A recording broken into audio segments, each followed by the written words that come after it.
Good morning. आज का हमारा टॉपिक है inference. Inference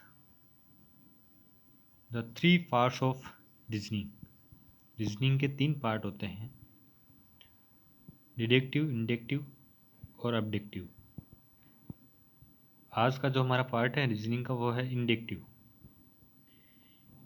inductive reasoning makes broad generalization from the specific observation. Basically there is data then conclusion are drawn from the data. यानी कि जो inductive reasoning है इसमें स्पेसिफिक ऑब्जर्वेशन से ब्रॉड जनरलाइजेशन की तरफ मूव करता है। Basically there is data then conclusion are drawn from the data. यानी कि एक पर्टिकुलर डेटा को रूल बनाना, ये इंडक्टिव रीजनिंग शो करता है। In short we move from, हम शॉर्ट में कह सकते हैं specific to general, example to rule, known to unknown, concrete to abstract.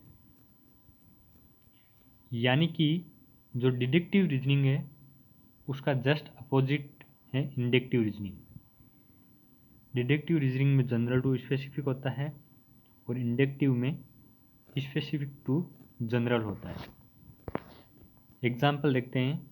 Only last month an American citizen deceived me, I think all Australian citizen are rascal. Only last month यानी कि पिछले महीने मुझे किसी एक ऑस्ट्रेलियन सिटीजन ने धोखा दिया। आई थिंक मैंने सोचा कि ऑल ऑस्ट्रेलियन सिटीजन, सारे ऑस्ट्रेलियन नागरिक रास्कल होते हैं। तो ये जो प्रीमिसेस है वो ट्रू है, लेकिन जो कंक्लूजन है all Australian citizen are rascal, ये फॉल्स है। इस प्रकार से ये इंडक्टिव रीजनिंग का एग्जाम्पल है। Inductive inference create probability.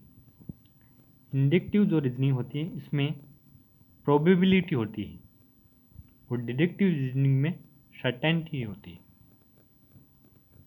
Even if all of premises are true in a statement, इसमें सारे प्रीमिसेस ट्रू होते हैं। यानी कि स्टेटमेंट में जो प्रीमिसेस होते हैं, प्रीमिसेस फर्स्ट, प्रीमिसेस सेकंड, वो ट्रू होते हैं। Inductive reasoning allow for the conclusion to be false. तो इंडक्टिव रीजनिंग का जो कंक्लूजन है, निष्कर्ष है, वो फॉल्स अलाउ करता है। हेयर एन एग्जाम्पल, एक एग्जाम्पल देखते हैं। Harold is a grandfather, Harold is a bald, therefore all grandfather are bald. Harold is a grandfather, premises first, Harold is bald, premises second. तो Harold is a grandfather true है, ये Harold is a bald ये भी true है। Therefore इसलिए हम ये नहीं कह सकते कि ऑल ग्रैंडफादर आर बाल्ड। यानी कि the conclusion does not follow logically from the statement. यानी कि कंक्लूजन स्टेटमेंट से लॉजिकली, तार्किक रूप से फॉलो नहीं कर रहा है। इस प्रकार से हमने इंडक्टिव रीजनिंग का ये टॉपिक देखा है।